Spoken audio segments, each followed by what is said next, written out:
ஒரு இளநீ நல்லா தண்ணி காயினே சாப்பிடுங்க.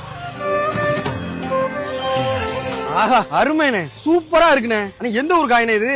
நம்ம ஊர் இளநீ தான். என்ன ரேட்ல கொடுத்துக்கிட்டு இருக்கீங்க? 30 ரூபாண்ணே. 30 ரூபாவா? என்ன அதிகமா இருக்கா? வெளியூர்ல உள்ள 80 ரூபா 100 ரூபா வித்துக்கிட்டு இருக்காங்க, நீங்க 30 ரூபாய்க்கு கொடுத்துக்கிட்டு இருக்கீங்க. நம்ம ஊர்ல அப்படிதானே, 30 ரூபாய்க்கு மேல விற்க முடியாது. இவ்வளவு கம்மியா கொடுத்துக்கிட்டு கட்டுப்படி ஆகுதா உங்களுக்கு? என்னத்தையோ ஒரு 10-15 ரூபா கிடைக்கும். எனக்கு தெரிஞ்சு கூட 10-20 வச்சு 50 ரூபான்னு கூட விற்கலாம் ரவுண்டா. நம்ம ஊர் சைட்லாம் வந்து நீ விட்டேன்னு வச்சுக்கோங்க, இதை தோப்பே இருக்காது, உனக்கு தோப்புல இளநியே இருக்காது, அம்புட்டே காலி பண்ணி போடுவாங்க. அப்ப 50 ரூபாய்க்கு விற்கலாங்கிறிய? சுத்து வட்டாரத்துல இங்க எதுவும் வேற எதுவும் எள்ளி கடை இருக்கா? நம்ம கடை ஒரு கடை தானே இந்த ஊருக்குள்ள. அப்புறம் என்னண்ணே 50 ரூபா என்ன 50 ரூபா 500 ரூபா வித்தாலும் பெரும்